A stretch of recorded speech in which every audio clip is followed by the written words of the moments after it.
everybody, welcome back to my channel to a new MC Tech video.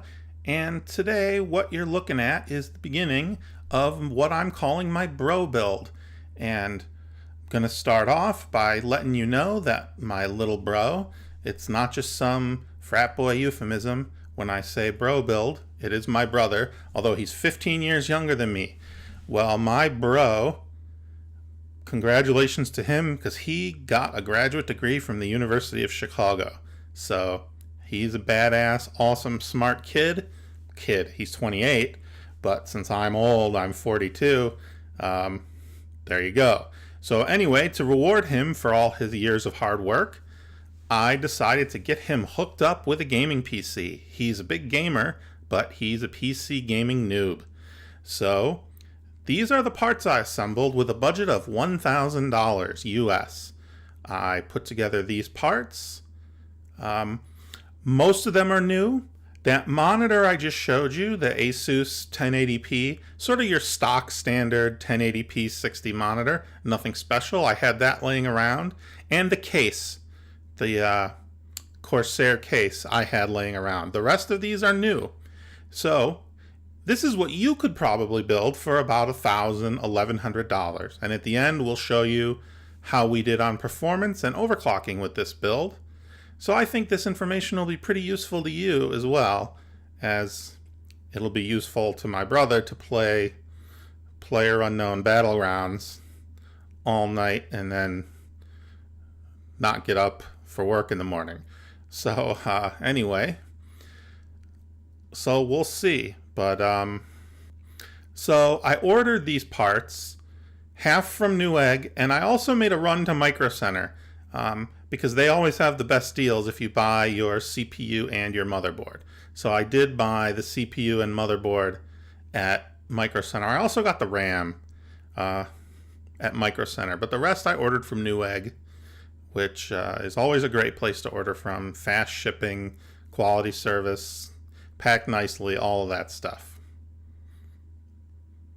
So for the CPU, I decided to go with the i5 7600K. Now there might be some controversy about that because of Ryzen, but also remember I bought these parts about a month ago when Ryzen was really new. And there were some issues with Ryzen, if you recall, some memory compatibility issues and things like that. And I just didn't want to mess around with that. I also want to go with a known overclocker, which the 7600K is.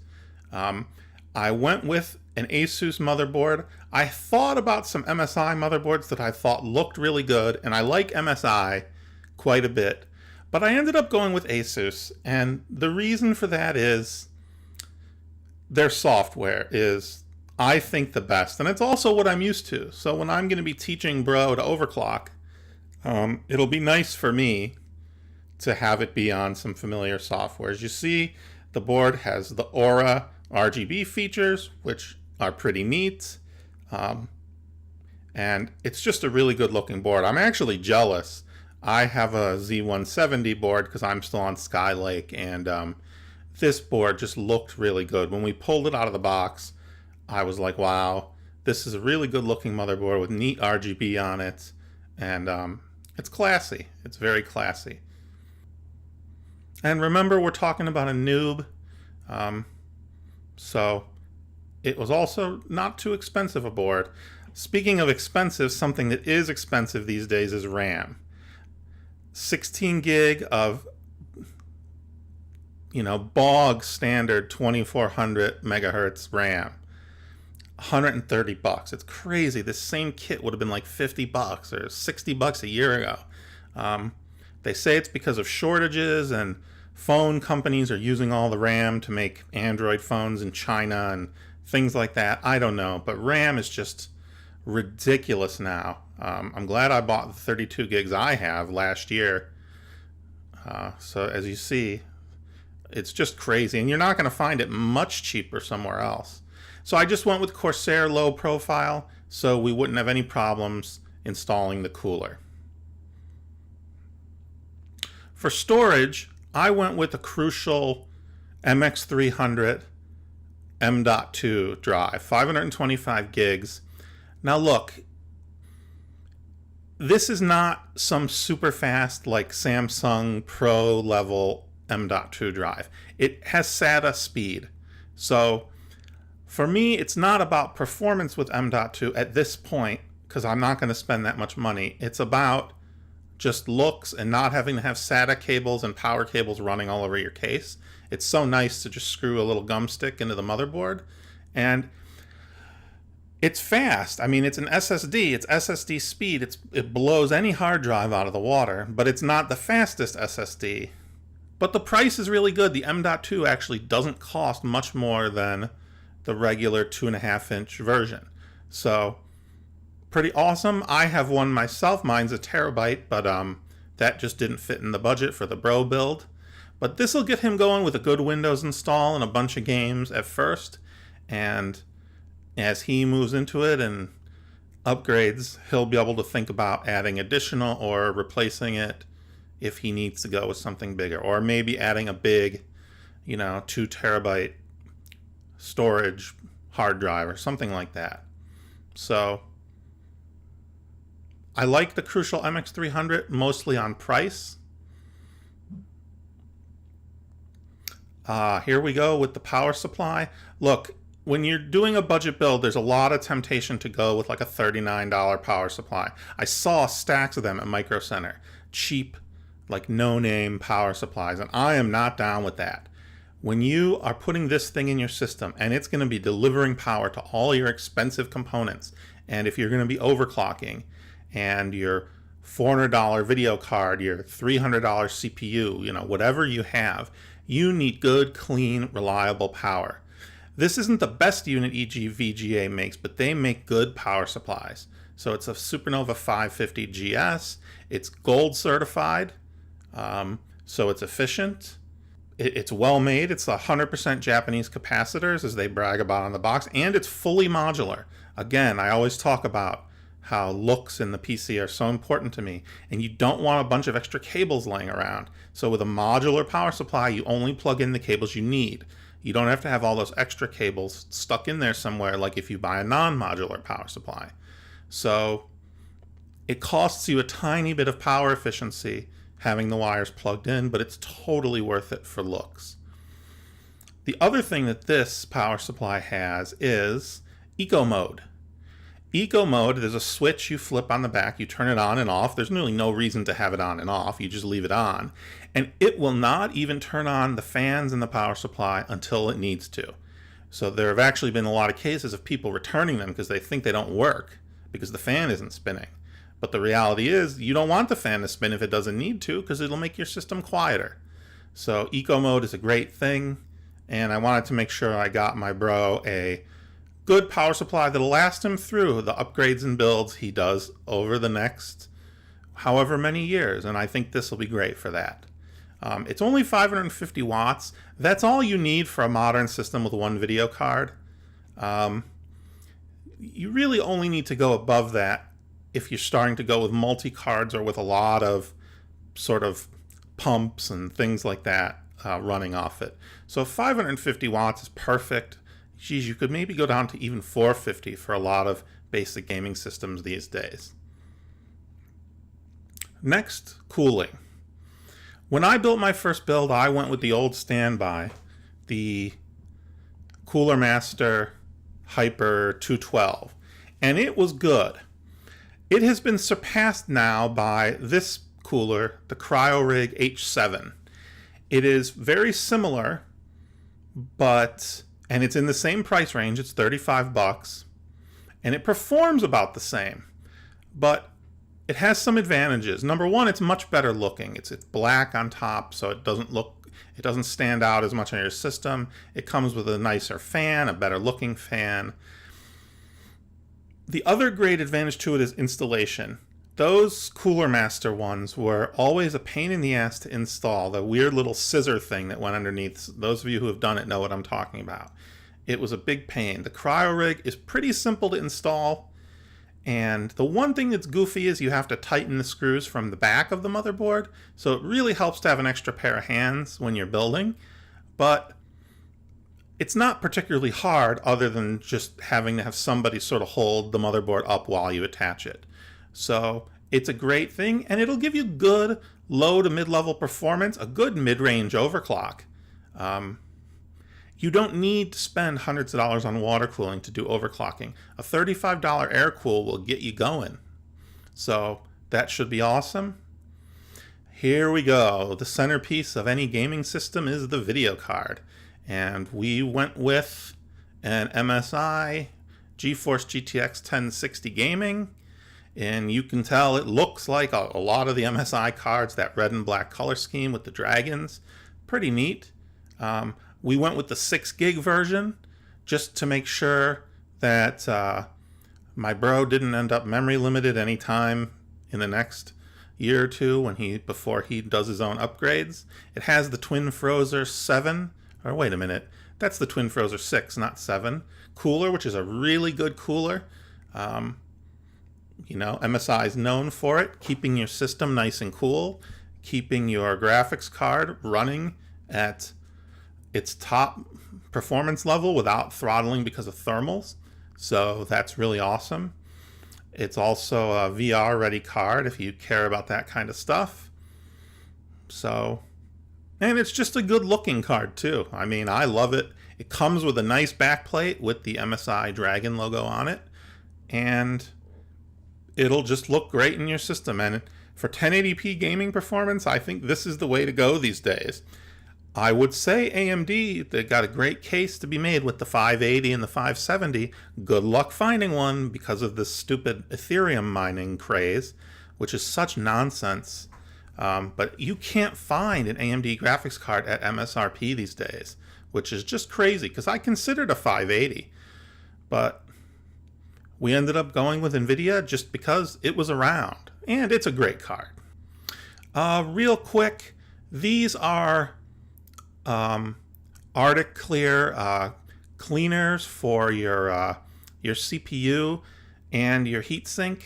Basically, you clean thermal paste off with the one in the white bottle, and with the one with the blue cap is a purifier for your thermal surface.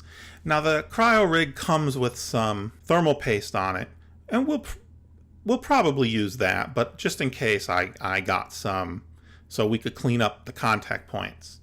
So this stuff does a great job, but we'll probably use the paste that the CryoRig cooler comes with, because why not?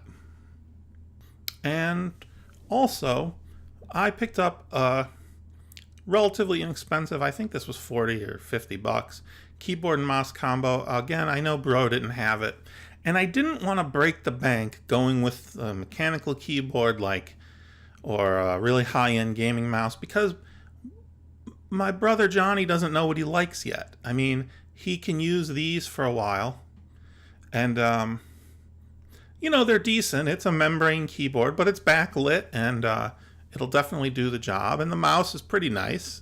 And then over time, he'll know what he likes and what he doesn't like, and if he wants to upgrade to something higher end, something more expensive, he'll be able to do that and get the specific ones. I find, what mouse and keyboard you like to be a very personal thing. So I have a Corsair M65, but Johnny might not like a Corsair M65. It might not fit his hand right. And I use MX Brown switches on my K70 keyboard, but Johnny might like MX Blue switches, or he might not like a mechanical keyboard, or might not want to spend the money on it. So I went with this sort of entry-level gaming keyboard, and it's not too much of like the blah gaming, LOLZ, crazy gaming, real obnoxious looking. So yeah, I think it'll do just fine for now. And of course, finally, we have the case. And this is the Corsair Air 540. And you can see there's me recording on my A5100 mirrorless camera, which is an oldie but a goodie still if you're recording 1080p. So if we look at the case, and it's a very spacious case. As you can see, big huge cutout in the back for the CPU, plenty of room for expansion slots, lots of room at the top to install your wiring or cooling radiators and AIO, anything like that. Lots of room at the front, tons of rubber grommets. So it's just a good case. I always liked it. I only went away from it when it didn't meet my custom water cooling needs. I would probably still be using it. So we look here at the front. The styling, I remember, was controversial, but I think it looks awesome. Now the thing about this case is you notice it's a double wide case. So in the back it has a big wide, instead of just a little panel, it has a big wide. I don't even know exactly what it measures anymore. But it gives you tons of place for cable management and things like that. So here is Bro doing a little cleaning up. Some of my stuff was pretty dusty. It's been sitting in a closet. So there he is, the man of the hour. Hey, Johnny. So as you can see, we're in the midst of getting the build going, getting things cleaned up, and we're about to start working on some overclocking, installing, blah, blah, blah. So pretty awesome. All right, so we have gotten the motherboard going, the CPU is in, the cooler and the RAM are all attached. So, hoo-ha, we've really got things moving along now. And I did not do this stuff. I had Johnny do it himself because he has to learn how, and then he'll be more familiar with things when he wants to make changes or deal with any problems in the future.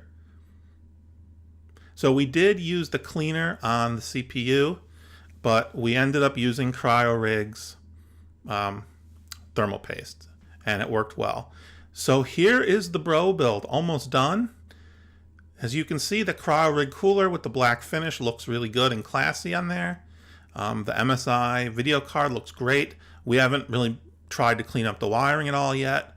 We put in some blue Cougar LED fans, 3 at the front, 1 at the back, just for airflow. And as you can see, look how much room there is at the top. It makes it super easy to do everything, you know, as far as the wires and stuff.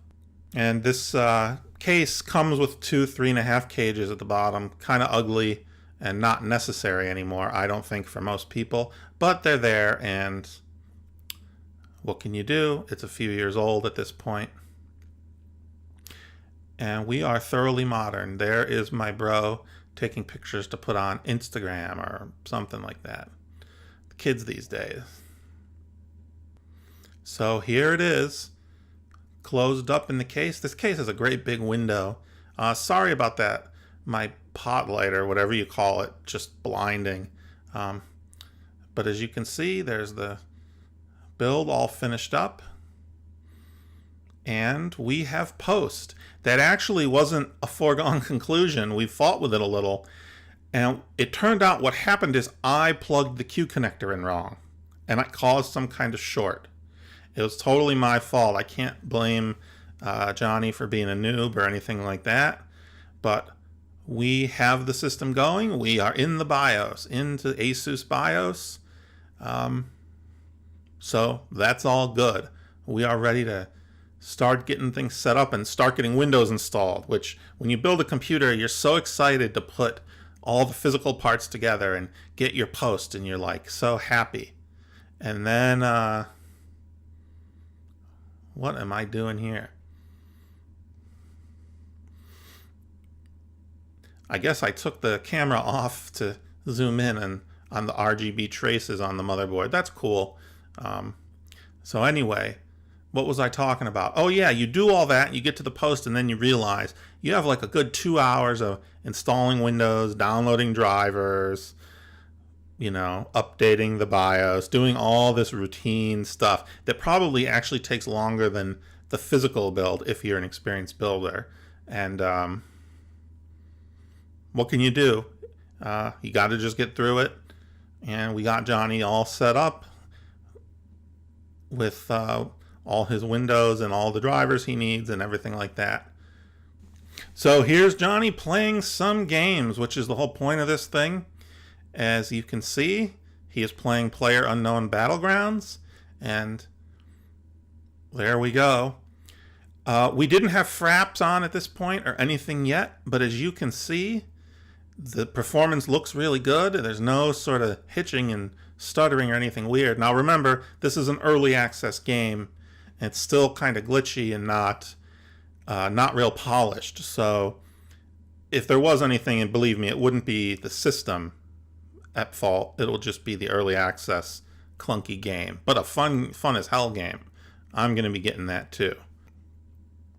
All right, so a little bit later, John is still playing that game. You notice that two of his front fans are off because we have the Asus Fan Expert now set up, and it turns off unneeded fans to keep things quiet, which is awesome.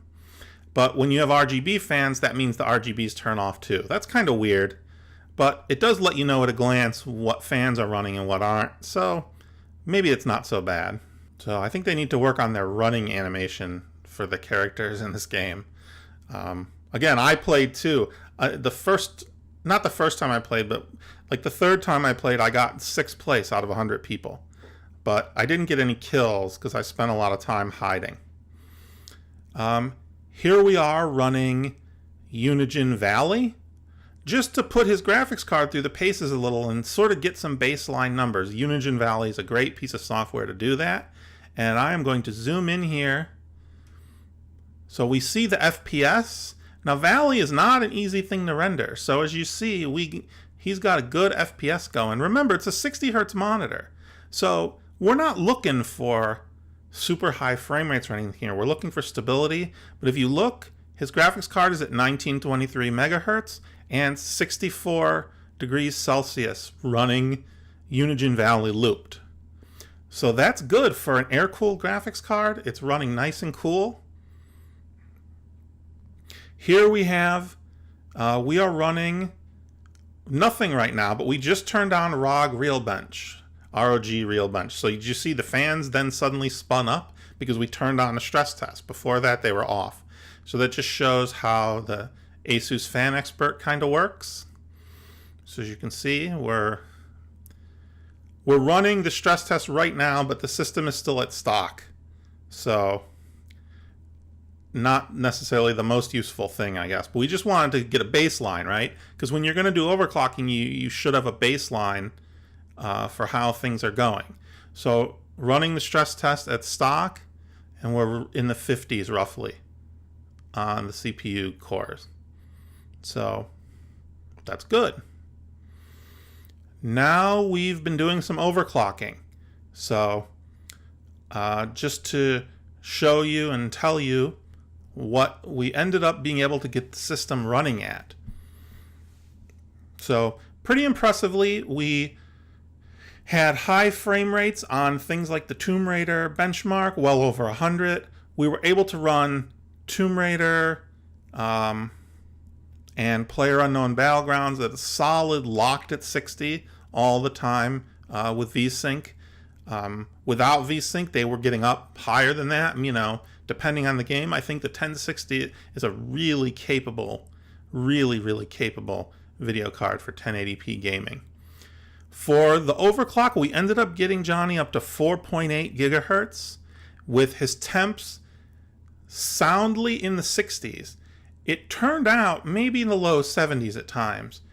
It turned out pretty awesome, I have to say, that his overclock of 4.8 gigahertz, we were able to sustain with an adaptive voltage of 1.2. And what that means is when you're not using anything too challenging, the system will downvolt to save you energy and save wear and tear on your parts. But even running at peak, it was at around 1.2 volts. That is just awesome. On my 6700K, I have to use 1.37 volts just to run it at 4.7. So Johnny's chip turned out to be pretty good as far as overclocking and voltage, even under a $35 air cooler. So that's pretty awesome. I'm very impressed overall with how the Bro build went. I think a lot of people out there who would like to have a gaming PC and are foregoing it just because they think they can't afford it. This wasn't a entry-level $500 build or anything like that. It was like $1,000. but you can get a really capable gaming PC going these days. And the prices aren't astronomical. So all in all, it was a great experience. And thanks to everybody for watching this video. And it would be great if you liked it, if you gave me some thumbs up on Facebook, and if you subscribed or favorited my channel. That would be fantastic, because I will have some more tech videos coming soon. So thanks everybody, and I will see you next time.